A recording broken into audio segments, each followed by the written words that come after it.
Hi. I have a few things at the top before we get started.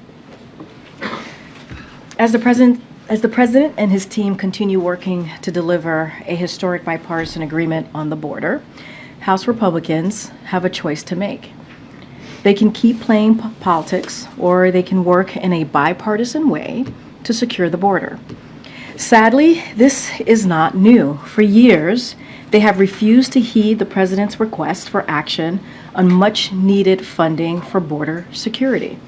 For example, in the bill the President introduced in his first day in office more than 1,000 days ago, he requested funding to develop and deploy expediting screening technology to improve our ability to catch narcotics and contraband at every port of entry. Republicans never acted on the bill. Each year in office, President Biden has requested record-breaking border security funding into law. But without exception, House Republicans have tried to stop the President from delivering the resources we need at the border. As recently as October, President Biden submitted a supplemental request for additional resources for border security. House Republicans did not take it up. Now, House Republicans are going further and signaling that they may refuse even to consider a historic bipartisan border security deal that would strengthen America's national security. Perhaps Speaker Johnson and House Republicans should reflect on what they've had to say over just the past few months. In October, Speaker Johnson said, "We must come together and address the broken border." And in November, he said, "I think we can get a bipartisan agreement on border security." But suddenly, we've heard a change of tune. One Republican member from Texas even said, why would they do anything to help President Biden? This is about helping the president. This is about helping the American people. It's not about helping the president. It's about the American people. This is about securing the border. Republicans in the Senate are working with us to do just that. Republicans in the House should as well look no further than their effort to impeach Secretary Mayorkas, an impeachment that even conservatives say is unconstitutional. The Wall Street Journal editorial board said, "Grandstanding is easier than governing," and Republicans have to decide whether to accomplish anything other than impeaching Democrats. Impeaching him accomplishes nothing beyond political symbolism. A better idea is to strike a deal with Mr. Biden on serious border security reforms. That's from the Wall Street Journal editorial board. Former President Trump's own impeachment lawyer, Alan Dershowitz, urged Republicans to vote no. House Republicans' own impeachment witness, Jonathan Turley, said there is no basis for impeachment. And former DHS Secretary Michael Chertoff, who served in Bush administration, said House Republicans should drop this impeachment charade and work with Mr. Mayorkas to deliver for the American people. Members of the House Republican Conference have said this is baseless. Congressman Ken Buck said Secretary Mayorkas did not commit an impeachable offense. And Congressman Tom McClintock said these are not impeachable offenses. So our challenge to House Republicans is this. Will you go against the very voices you typically listen to, play a dangerous, unconstitutional game? Or will you listen to what many of you yourselves have been saying? Come to the table, work on a bipartisan border security solutions, finally fund our needs at the border, and actually tackle the problem instead of playing politics with it. So this is not about politics. This is about bipartisan solutions to help the American people and secure the border. We hope for the sake of the country, House Republicans change course from their years of playing politics with this issue. So now yesterday, a new IMF report found that the United States is leading the global economic recovery.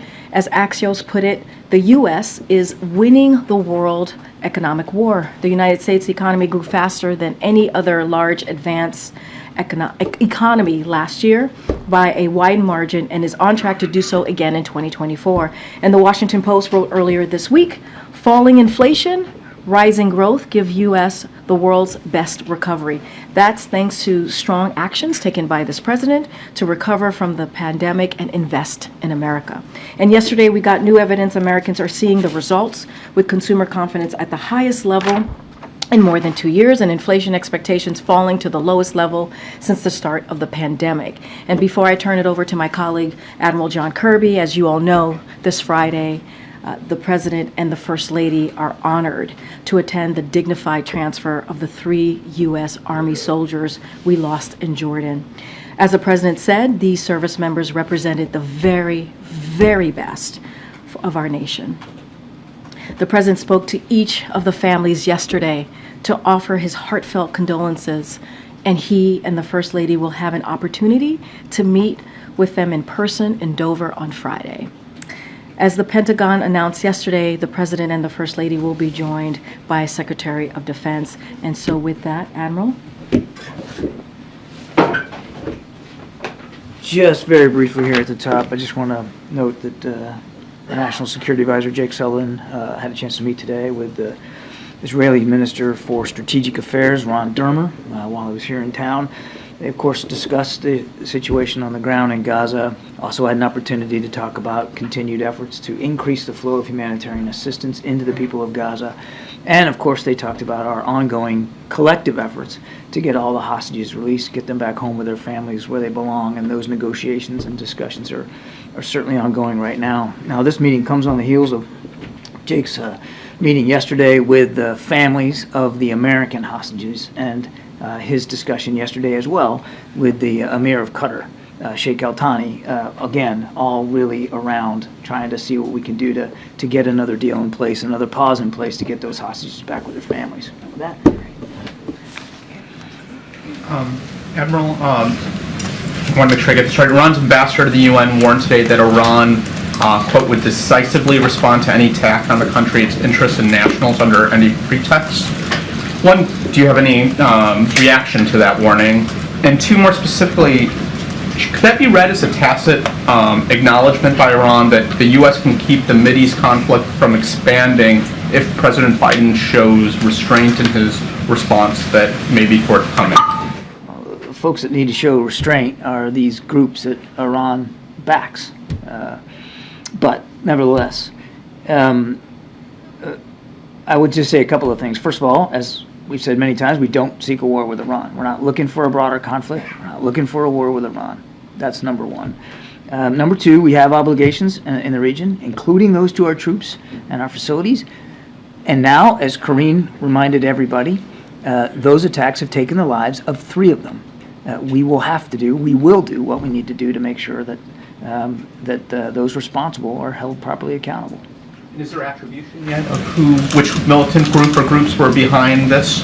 We believe that the attack in Jordan was planned, resourced, and facilitated by an umbrella group called the Islamic Resistance in Iraq, which contains multiple groups, including Kataib Hezbollah. Was KH the principal behind it? They seem to have fingerprints of this sort of precise attack. As I've said, I mean, this certainly has the earmarks of the kinds of things that Kataib Hezbollah does. But again, for our purposes today, and the question you're asking, the attribution that our intelligence community is comfortable with is that this was done by the umbrella group called the Islamic Resistance in Iraq. Thank you. John, can you tell us more about the latest hostage proposal that is supported by the U.S. and the Qataris? The U.S. ambassador to the UN said today that it envisions a much longer humanitarian pause than we saw back in November, plus more food and water and medicine. What details can you tell us? Not a lot, and that's on purpose, because I don't want to say anything from the podium that could torpedo these very sensitive discussions. Nothing is negotiated until everything is negotiated, and not everything is fully negotiated at this point, Nancy. I will tell you that in broad strokes, we are looking at an extended pause is the goal. How long? That's all part of the discussions, but longer than what we saw in November, which was about a week. We'd like to see a longer pause than that. Not just because that helps facilitate the movement of so many more hostages out. You can get more people out if there's a longer stoppage in the fighting. But so it can also give us an opportunity to increase the flow of humanitarian assistance in. We've heard 45 days. Does that sound about right? I'm not going to talk about the details. And can you talk also about, it's been shared that this would be a multi-stage process where civilian women, the elderly would come out first, then perhaps soldiers, corpses after that. What can you tell us about the notion of a multi-stage process and why that would be preferable? The goal of an extended level pause is so that you can get the maximum amount of hostages out.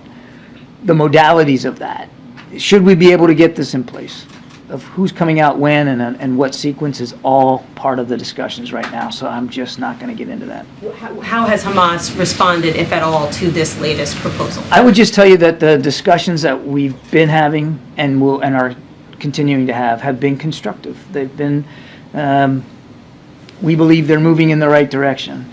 But again, I don't want to I don't want to come across as too sanguine here, and I certainly don't want to get into the actual details of it. And I hope you all can understand that. I mean, the last thing that I'd want to do is say something from up here that all of a sudden gets inserted into the negotiations and becomes a sticking point. We want to see this deal in place. We want to see it in place as soon as possible. These families are grieving, and they want to see their loved ones again. We want to see if we can facilitate that, but obviously, you know, we're mindful of time.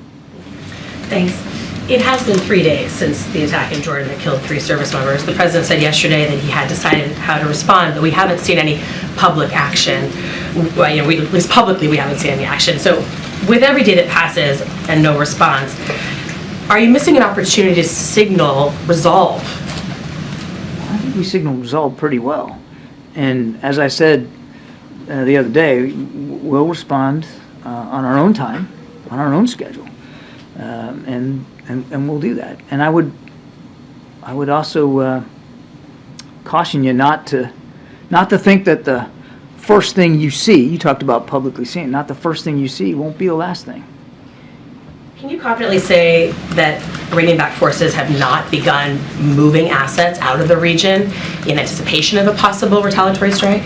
We're monitoring as best we can. I'm not going to speak about what the intelligence assessments tell us. But well, I'll just say that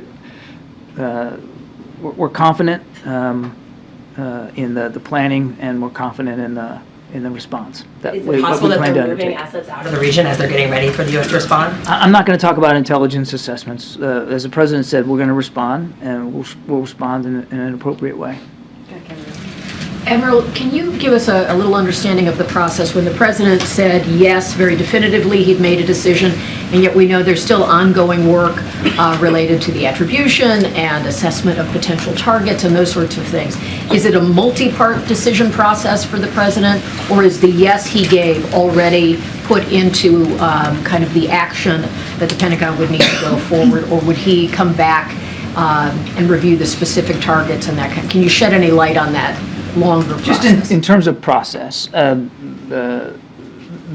his decision to move forward was based on discussions that he had with his national security team over the previous 3 days, including yesterday. And when you're talking about what we're anticipating here, which won't just be a one-off, as I said, the first thing you see will not be the last thing. There's a lot of moving pieces in that, in terms of what you're going to choose to go after, and what you're electing not to go after, and why, and he asks all those questions. He did that in this case, but it's an iterative process, and I would fully expect, Kelly, that because, as I said, this will be a response over time. You should expect that the president will continue to weigh options ahead of him, continue to ask tough questions, continue to talk to his national security team as things go forward. And does he want this to be a U.S.-only response, or would he welcome a military action from partners who've been a part of some of the other work in the region? We're focusing on a U.S. response to kill American troops. When Kataib Hezbollah says that they will suspend attacks on U.S. forces, do you believe them, and would that spare them retaliatory strikes? I'd say a couple of things. Number one, you can't take what a group like Kataib Hezbollah says at face value. Number two, as I said in my answer to Amr, they're not the only group that has been attacking us, and they're certainly not the only group that is a participant in this Islamic resistance of Iraq. So they're not the sole proprietors here of the violence that has been visited on our people. And number three, back to that point, there are 3 families that are going through the worst possible grief right now. And let me tell you something. When you talked about Dover, that's a tough day. That is a tough day. They killed American soldiers, and I'd leave it at that. Just secondly, John, the Ron Dermer meeting, did Jake ask him about post-conflict Gaza, and do you have a better sense of how long this conflict is going to last? I couldn't tell you how long it's going to last. The Israelis have spoken about this themselves, that this could go on for months. I'll let them speak to their operations and where they see it going. We obviously want to see this conflict end, and certainly we'd like to all see it end as soon as possible, but it has to end in a way that doesn't imperil the Israeli people from the threat of Hamas, which is right next door. So we're going to continue to support them in their efforts to do that. As for the discussion with Mr. Dermer, I know that it was focused on humanitarian assistance, on the hostages specifically, and the general situation in Gaza. I don't have more detail than that. I just wanted to clarify Kelly's last question. The U.S.'s response, whenever it happens, it will be unilateral. It would not be sort of the joint exercise we saw with the Houthi assets earlier this month. That's our expectation. Does the president believe, John, that it is important for the U.S. to strike back immediately and quickly following the deaths of the 3 U.S. service members? The president believes that it is important to respond in an appropriate way now that 3 American soldiers have been killed. And what's appropriate? Well, it depends on what your response is going to look like and what you're going to go after. And as I said earlier, we will respond in a time and in a manner of our choosing on our schedule. And just because you haven't seen anything in the last 48 hours, doesn't mean that you're not going to see anything. And as I said earlier, when you see the first thing, don't come to be thinking that that's going to be the last thing. Is the president open to maybe holding off on whatever strikes may come to give time and space for the ongoing hostage negotiations to continue moving in the right direction? Is that a consideration? As I said a few days ago, there should be no impact. There's no reason why what we're trying to do in terms of getting hostages out and what we have to do to respond appropriately to this latest attack in Jordan for one to affect the other. So we are going to respond. We are also going to continue to work on trying to get the hostages out. Both can be done. Absolutely, both can be done. Well, it could certainly be a complicating factor, though, right? As if it's not complicated already, MJ. I mean, this is hard work. This is hard diplomatic work that's going into trying to get those hostages out.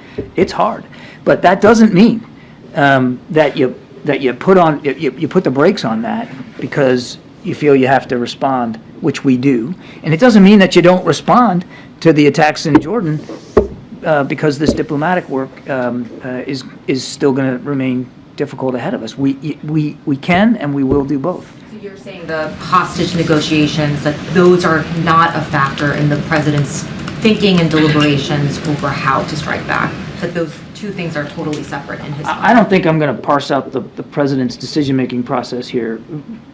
I think, though, hopefully I've adequately answered the question. We're going to respond to the killing of our 3 soldiers. He told you that yesterday. He's made his decision. There will be a response. We are also going to continue to have the conversations that are needed, and they have been good. It has moved in a constructive way. Again, nobody's doing a touchdown dance here. We got a long way to go, but we still think that there's real significant possibility to get an extended pause in place to get these hostages out. Quickly get your read on Kataib Hezbollah's statement yesterday saying that they would suspend military and security operations against U.S. forces. What was the administration's read on that statement? I think, as I said to Steve, we certainly read it, but we're not going to take it at face value. And we recognize that they're not the only group that has been attacking our troops and our facilities in Iraq and Syria. John, just separate topic. The FBI director was on the Hill today. He said Chinese hackers are preparing to wreak havoc and target critical U.S. infrastructure.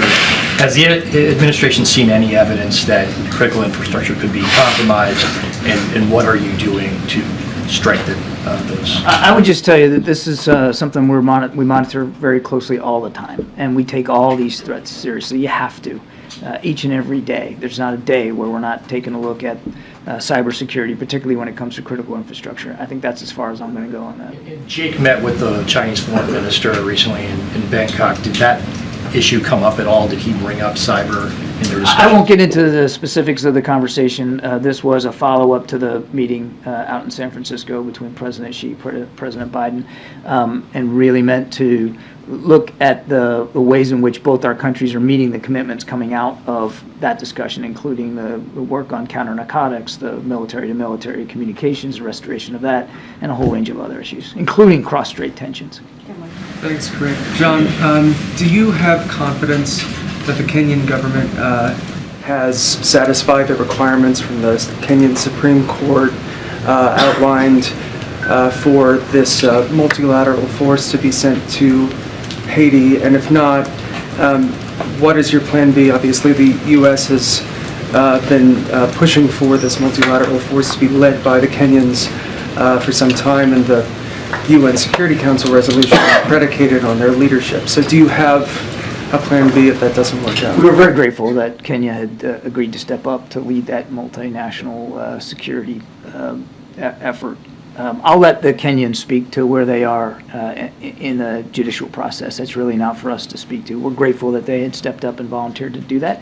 We still believe that that kind of multinational security presence in Haiti is important. We still like to see it move forward. We're obviously watching closely what happens in Kenya, but it's really for the Kenyans to speak to. It won't change, regardless of how this comes out. Won't change our central position that we believe some sort of multinational security force presence on the ground is important for the people of Haiti. I mean, they still are suffering the violence of these criminal gangs and thugs and organizations that are just literally making life almost impossible for the people of Haiti. So we still believe that's important. Thank you. Admiral, given the Chinese hacking warning, can the American people feel confident in the electoral system? What I can assure the American people of is that we take cybersecurity extremely seriously. We put a new strategy out just last year, a cybersecurity strategy. We are always mindful of the threats to critical infrastructure. And one of the things the president believes is critical infrastructure is, of course, the free and fair election process here in the United States, and making sure that can occur. We were able to do that in 2022. The president's confident that the national security team, the folks over at Cyber Command, are all taking this as seriously as and the intelligence community taking this as seriously as possible, and that we will be able to ensure that. Thank you so much, John. I've got a question on Turkey and another one on Venezuela. Just starting with Turkey, we're seeking an update on their possible return to the F-35 program once or if they scrap their Russian defense missile system. But I just wanted to ask you, what this process would look like, would sanctions needed to be lifted, and what does the White House want here?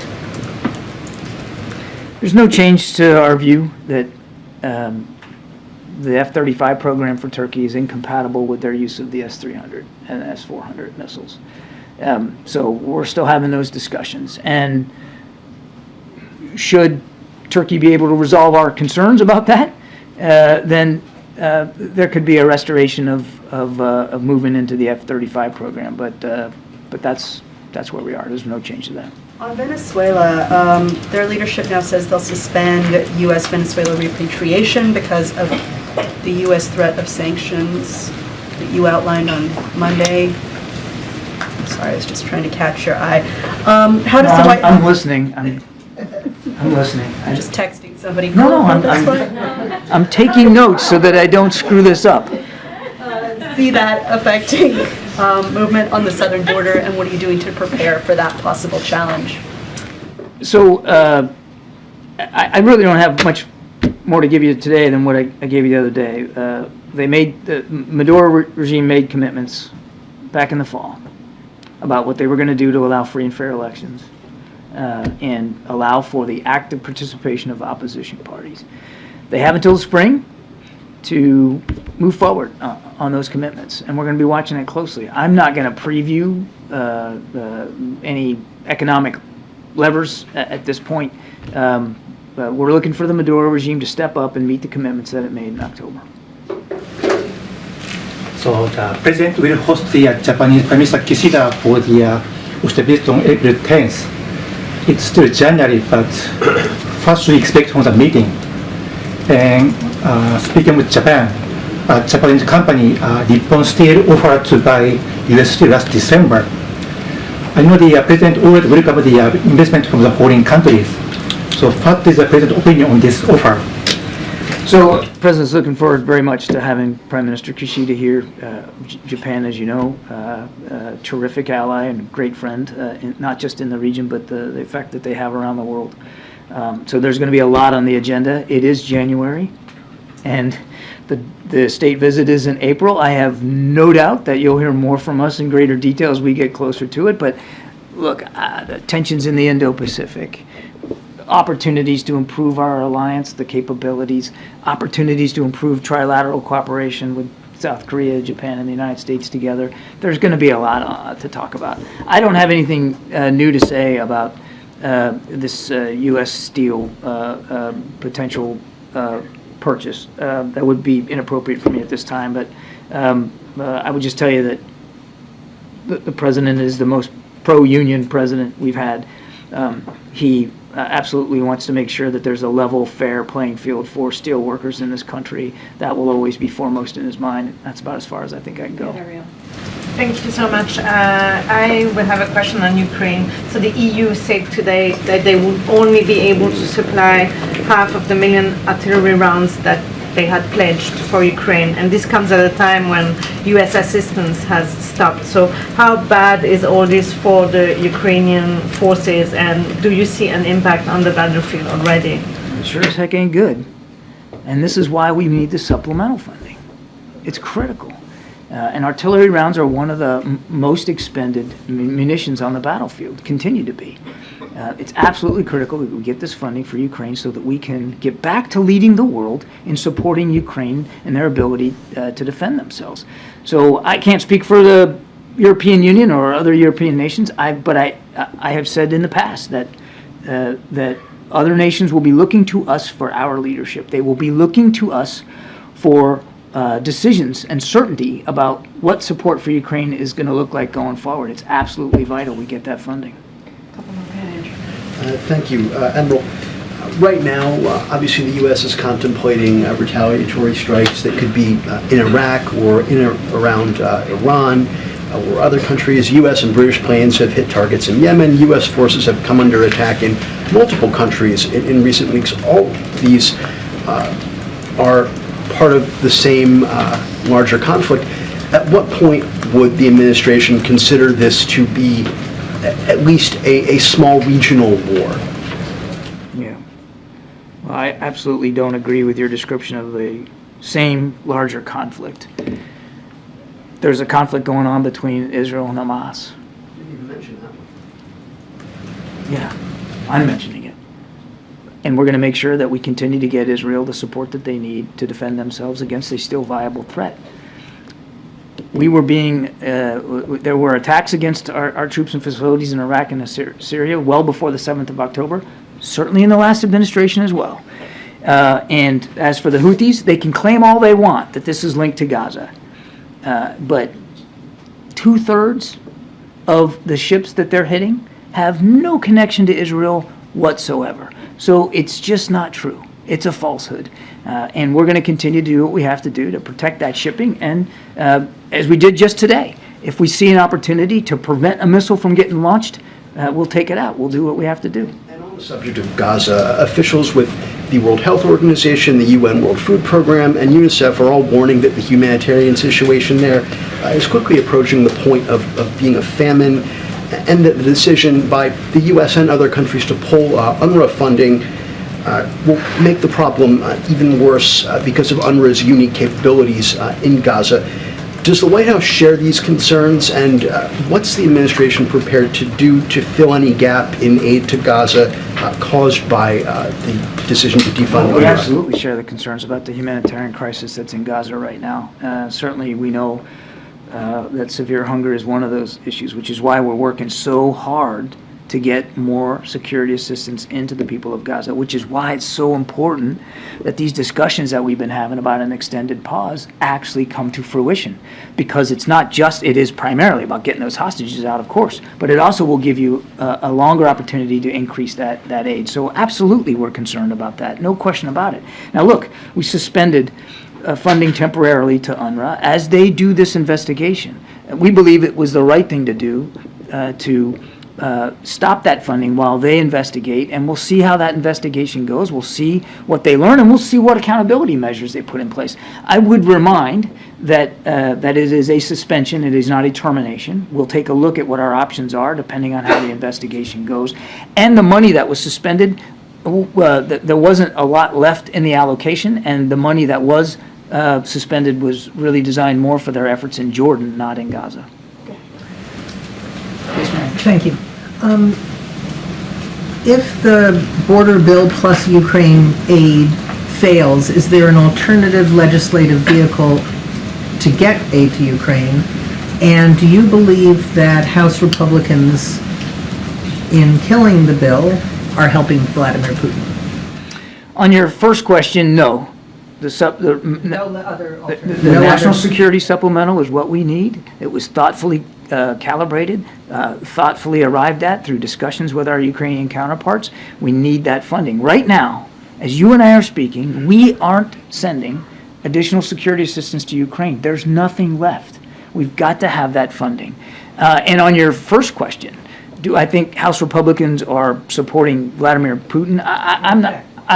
Look, I'm not going to get up here and impugn members of Congress. We believe that there is strong bipartisan support and bicameral bipartisan support for Ukraine. And the leaders on the House side of those oversight committees for national security, intelligence, foreign affairs, they all supporting Ukraine. But it is a matter of getting there, and there are active negotiations going on. Now I'm not going to get into Karine's lane here, because this is really what she's been talking about, but there are active negotiations going on, and we're doing that in good faith. If that supplemental is the only vehicle for aid to Ukraine, if that fails, there's no aid to Ukraine. Well, look, what we need is the national security supplemental funding. That is the discussion that's going on right now. I can't put myself 2 or 10 steps ahead of where we are right now and what that would look like. We want to get the funding for Ukraine. The President submitted the supplemental in October. We believe it's the right amount, and we believe that that's the right vehicle to get it to them.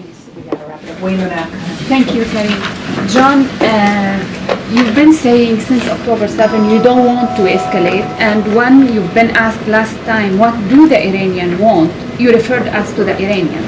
But what's the strategy behind repeating the message, we don't want to escalate? Did the Iranian convey a message, a private message to you that they don't want to escalate again? I don't have any private communications with Iran to speak to.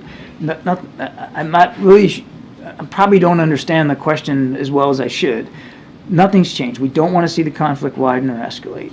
And almost everything the President has done since the 7th of October has been designed to prevent that escalation. Now, of course, I'm mindful of the attacks by the Houthis. We're mindful of the lethal attacks in Jordan, which is why he's taking the actions that he's taking, and it's why he's about to take the actions we're going to take. One more question on the HK statement yesterday.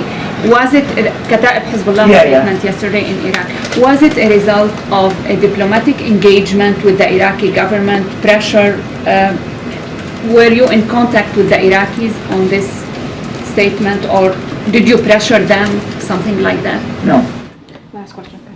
I want to go back to Dover for a moment. If in the past, when there had been the transfer of remains, it has been done late at night, and there's been some photographs, but no actual press coverage of that event. Is this going to be a different situation given the fact that the President is about to, or has already decided what his response is going to be to the drone strike that took out those 3 Americans? I'm not sure I follow. Why would the dignified transfer be different because the President decided to make a response? Will the President be making any statement at that event?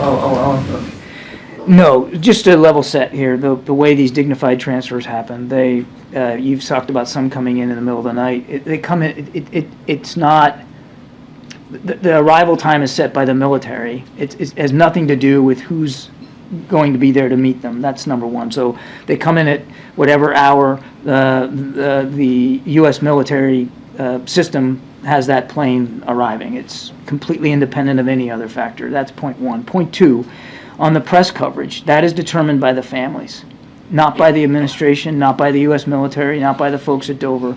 The families get to determine whether they want media to be there. And in some cases, when you have, we've had multiple families involved, some families want it, some families don't. And so the media are allowed to witness a transfer or two, and then they are taken away for the ones that the families don't want. It is up to the families, not to us. We have nothing to do with that. And no, the president won't be speaking at Dover. That's not the appropriate venue for anybody to speak. It is a very, very solemn, dignified, I think you could call it a cemetery, a ceremony. We call it a transfer, but there is a ritual to it, and it's very somber and it's very solemn, and that's not the place for speeches. Thank you so much. Thank you. Appreciate that. Thank you. All right, Amr. Thanks. I was hoping on East Palestine, why did the administration decide that things have, I guess, coalesced and it's now the time for President Biden to go? So the mayor and community leaders invited the president to meet with East Palestine residents and also assess the recovery progress that's been going on for some time now, as you all know. And so the president had always said that he would go when it is most helpful to the community. And with this invitation, obviously, very recent, and the current status of the recovery, we felt that the time was right. Again, we got an invitation from the mayor and community leaders to come, and very, very recently, and so we are working with them to figure out the best time to do that in February. And there isn't a date yet? There's no date yet, but obviously we're working with community leaders, we're working with the mayor, elected officials to find the exact time and day to go in February. And can you just square, the mayor has made some comments, reported comments that seem less than inviting to President Biden to come, while praising former President Trump as actually having more impact on helping the situation, getting the ball moving as things have happened. Does the mayor, one, want President Biden to come? And two, why is that, from what you're saying, he's inviting him? Yeah, he is. I'm assuming he wants him to come if he's inviting him. Why is he also at the same time, have you guys gotten a sense, and does it matter to President Biden that he's at one end, he's sort of, dunking on him while also calling him to come and visit, from what you're saying? So look, the invite came from the mayor and other folks on the ground. So I think that's important, right? The mayor obviously wants the president of the United States to be there. The president has always said he is a president for folks who live in red states, folks who live in blue state. Doesn't matter if you're in rural America, urban, suburban, he is a president for all. And so let's just never forget that. And I also want to take a step back. Look, the mayor is allowed to say whatever he wants to say, but he also invited the president, this current president to come. Look, this is, if you think about what happened in East Palestine, on day one, within hours of the derailment, we were on the ground at the president's direction, within hours. And he sent personnel there. This is the president, sent personnel there. EPA, DOT, FEMA, HHS have all been on the ground to support the community till this day. They're still on the ground today. And so, look, the president has been very clear. Anytime there is a situation that happens in a community that is devastated by whether it's a derailment or a natural disaster, obviously, the president says this all the time. He is there for that community for as long as it takes. And he's proven that. So he's looking forward to going to East Palestine in February. We're going to find the day that works best for the folks on the ground. He always said that when the time was right, it was the most helpful for him to be there, he was going to be there. Just very quickly, tomorrow, is there any official business in Michigan for the president, or is this solely a political trip? It's a political trip tomorrow. Good, Steve. Your topper about the border deal, are you now pessimistic that a border deal will get done? No, we're not pessimistic at all. I mean, look, the conversations in the Senate with Republicans and Democrats that's been going on for about 2 months now, we believe have been going in the right direction. They've been productive. I've said this before. The president says this. He's optimistic. And we appreciate that they have been doing this in good faith. But we're also going to call out House Republicans. And we're going to call out Speaker Johnson. And I think it's important for us to do that because it's like upside down world over there. You know, they've been flip-flopping over there. This is going to be a deal, if it is actually goes into law, that is, yes, going to be tough, but it's also going to be fair. It is a bipartisan agreement. That's how we move policy forward. That's how we move legislation forward on behalf of the American people. So we're always going to be very clear-cut and straightforward on how we see things. And so that's why we're going to call out what we're seeing with House Republicans. It is not in line. It is not in line with what they have been saying for years about what they wanted to see. The president has faced a lot of criticism in Michigan from the Arab American community. What does he say? What's his message to them, those who feel disenchanted by the Gaza operation? So a couple of things. Obviously, as Amr was asking me, tomorrow he's going to be going to Michigan. It's going to be a political organized trip that is going to be done by the campaign. So any itinerary or pieces like that are related to that particular trip, the campaign could answer to that more broadly, obviously. But what I would want to say is that the president has met with Americans with varying opinions about the conflict that we're seeing, sadly, in Israel and Hamas. Officials at the White House have had numerous conversations and in regular contact with Muslim and Arab Americans, leaders in Michigan and across the country. Hopefully Sam is okay. Get some water. Concerned for him. Look, the president's going to continues to believe that Israel has a right to defend himself. They have a right to defend itself as long as they continue. It is done in accordance of international humanitarian law. So we will continue to have those conversations with them. At the same time, he is heartbroken by the suffering of innocent Palestinians. That is, who have been caught in the middle of this conflict, sadly, and between obviously Israel and Hamas. And he continues to press for humanitarian aid. You've heard the Admiral speak to that when he was getting a couple of questions on that. And when we've had the humanitarian pauses in the past, we've been able to get about 100 hostages home to go back to their family and friends, right? There are families and loved ones who are heartbroken right now, waiting for their loved ones to come home. That is very important. And also to make sure we get that much needed humanitarian aid into Gaza. And so this is what this administration has been doing around the clock, trying to get to another humanitarian pause so that we can get that much needed assistance into Gaza and get those hostages home to their loved ones.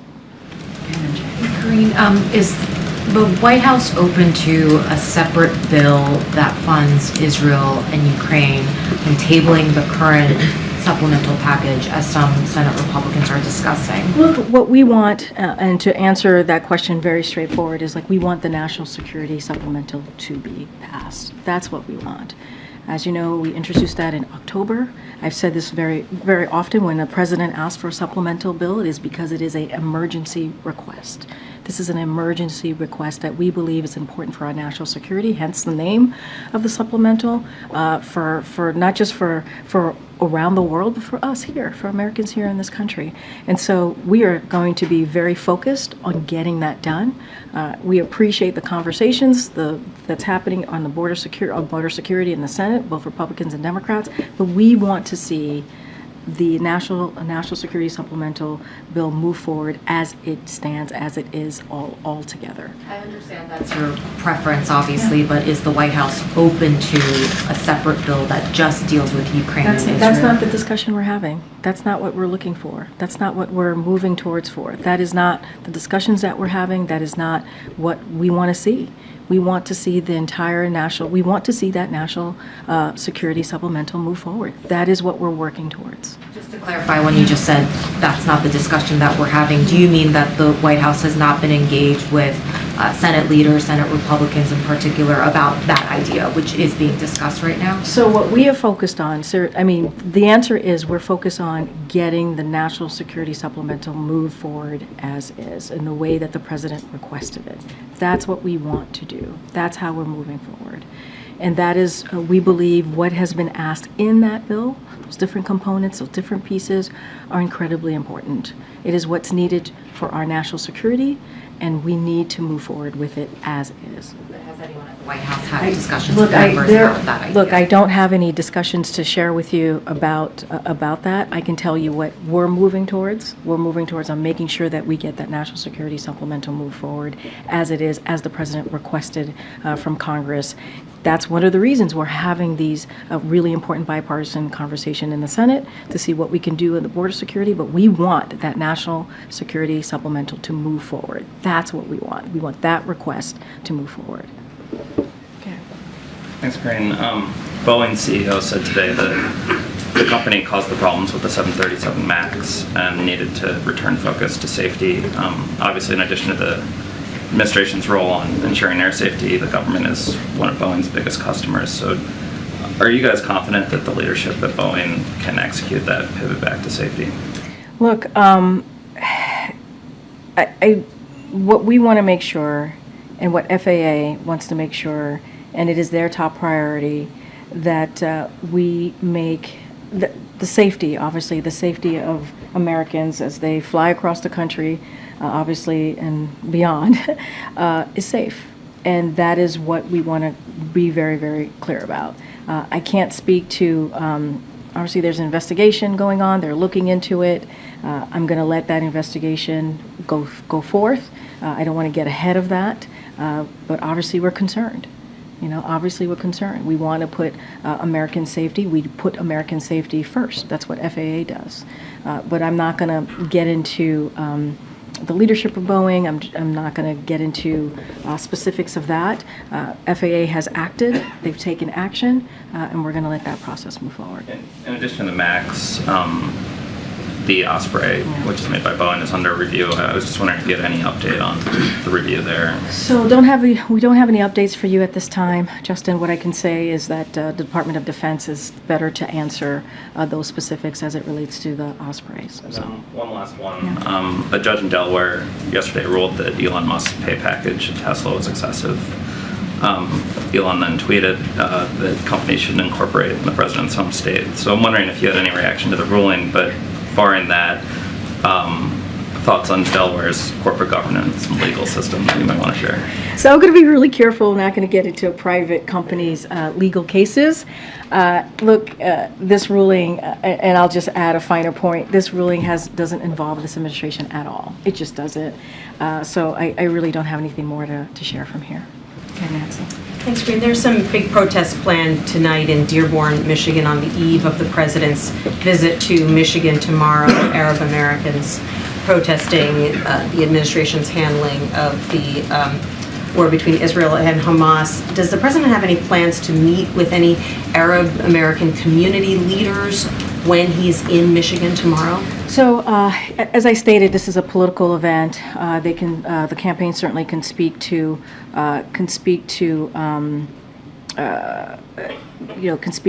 the different parts of the trip directly.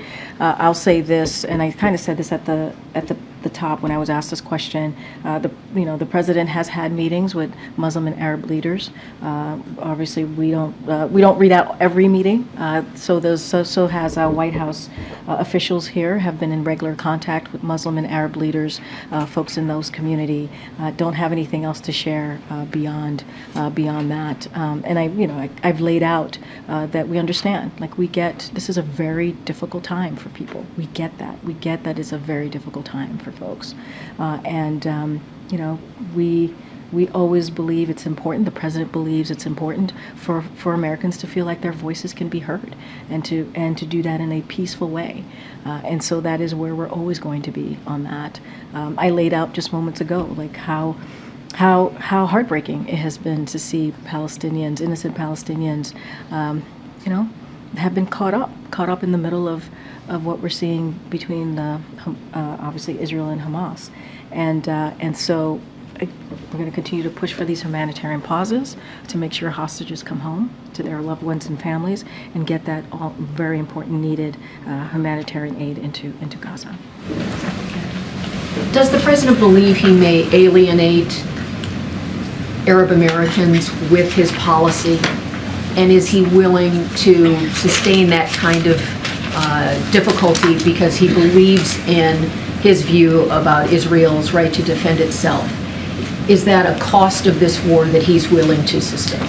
Look, you know, when the president thinks about things, it's not about the politics, right? It truly isn't. It is, and we always do this, right? We do a step back about what happened on October 7th.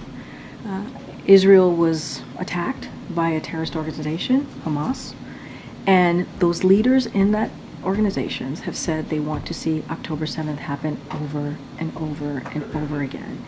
And the president's going to continue to believe that Israel has a right to defend themselves. Of course, they need to do it following the international humanitarian law. We've been very clear about that. And of course, we are heartbroken by what we're seeing with innocent Palestinians being caught up in the middle of that. And of course, we understand how folks are feeling in the community, and it's important for them to have their voices be heard. And we respect that. We respect that. We cannot forget what happened on that day and what has led us to where we are today. On a separate topic, there have been notable exchanges on Capitol Hill today with some of the tech company executives being questioned about their content and about protections for users and so forth. Do you know if the president has had a chance to see any of that? Does the White House have a view about how forthcoming these CEOs have been and if there's more they need to do? So just a couple of things on that. Obviously, we've been monitoring the hearing. The country is experiencing an unprecedented youth mental health crisis. That's a fact. That's what we see in the data. And there is now undeniable evidence, as I just stated, that social media and other online platforms have contributed to that. It is exactly why this president, the Biden-Harris administration, has made tackling the mental health crisis part of their unity agenda, which you've heard the president speak to in the last State of the Union, and you've heard him speak about this throughout the past 3 years. It's a key priority. And that is a key priority for the nation, obviously. It's an issue that cuts across politics and affects red states and blue states. You heard from the different congressional members, from Republicans and Democrats, speak to this today very passionately, asking difficult questions. And it's why this administration has invested historic resources and launched new tools to ensure the safety of Americans here. So we know there's a lot more work to be done. The work is far from over. This administration is going to remain to be committed to providing Americans with the support and the resources needed as we're dealing with this crisis right now. Following up on that, Senator Lindsey Graham said specifically to these CEOs, you have blood on your hands, you have a product that is killing people. Is that the view of this administration? Look, I'm not going to let the senator obviously speak to him for himself. What I can state is that the data, the evidence, there is evidence that showed that these platform has been devastating to our young people's mental health. And it has been part of a mental health crisis that we see here, and that's why this president has taken action.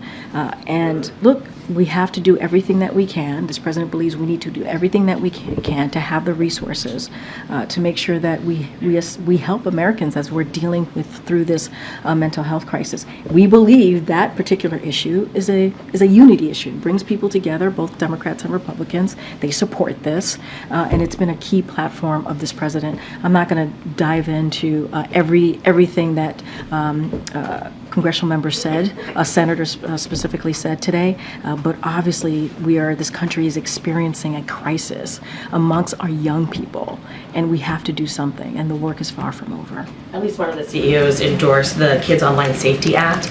Anything about that bill in particular that the White House might like? Have you had conversations with Senator Schumer about trying to get it for a floor vote? So I can't speak to that. I haven't spoken to our legislative team on that particular piece, that act. But obviously, we think Congress has a place here to act to move forward legislation to strengthen protections for children's privacy. We think that they can do that to protect the health of kids, to protect safety online for children. They can act, and they can certainly do things to move forward on that. If I could ask just one about the immigration negotiations, we've learned from some of our Senate sources, and it's been talked about a lot of other outlets, about part of the deal, including the deal that's still being worked on, including these numbers, that the border could be shut down specifically if migrant crossings increase above 5,000 per day. Were those numbers acceptable to the White House? Were they the numbers of the White House or the president was pushing for? I'm not going to get into specifics or details. I just don't want to get involved from here, the podium, on what's being discussed, what's being negotiated. I think it's just the right thing to do to give folks the space as they're doing this in good faith in the Senate. I think it's important to do. We've been very clear. We think the system is broken. Immigration system is broken. We have to do everything that we can to deal with the challenges at the border. And it's good that there's bipartisan support in moving forward in that way from the Senate. And so that is what we've been very clear about. I'm just not going to get into numbers or specifics or dive into policy discussions from here. I get that, but from a messaging perspective, House Republicans are diving into these numbers. They're responding to them, and they're calling them out and saying this is a reason they can't support this kind of bill. So are you guys doing yourself a disservice by not talking about some of these specifics? I'm going to be very clear here. House Republicans are actually getting in the way. They're not part of the discussion. They're not. They're not part of trying to figure out how to come to a bipartisan agreement. We would like them to be, but they're deciding not to. And it's on them. The question to them is, why aren't you all interested or wanting to work with your colleagues over at the Senate? We have said, if this law passes, it will be, yes, the toughest and the most fairest set of reforms to secure the border and deal with real solutions to reform the immigration system. That is what we believe. And let's not forget what the president put in his supplemental, right? He wants the border agents, drug detection equipment, immigration judges, and asylum officers. He wants resources. And so that's what the president is looking toward to do in the supplemental. He laid it out very clearly. But House Republicans are, they're flip-flopping on this. They're truly flip-flopping on this issue.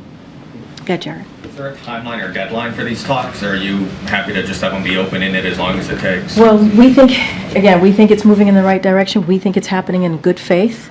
We appreciate the conversations that are happening on the Hill with the bipartisan legislators in the Senate, more specifically.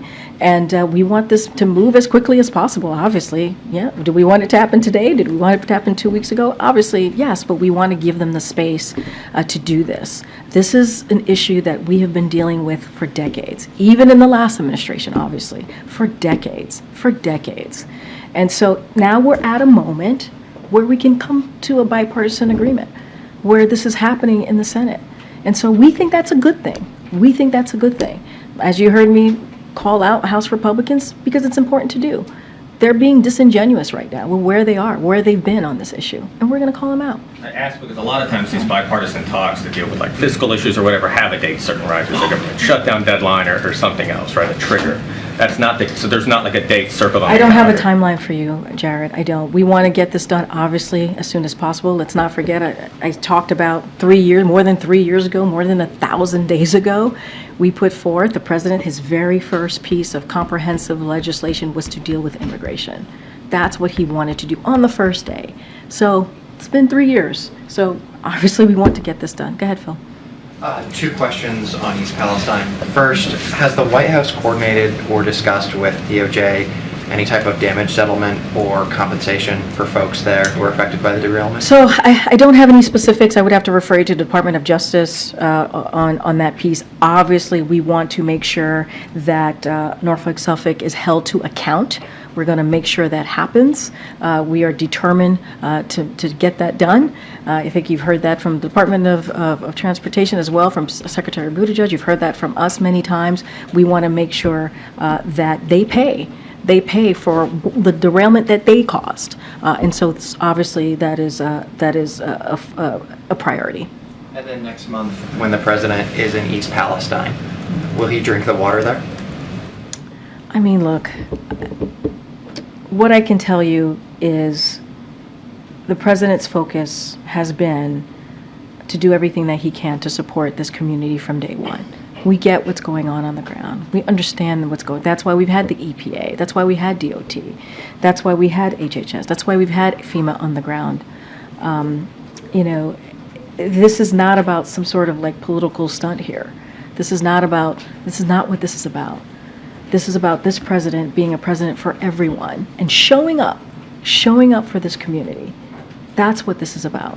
I'm not going to get into some sort of political stunts about drinking water. What we're going to focus about is making sure they have what they need.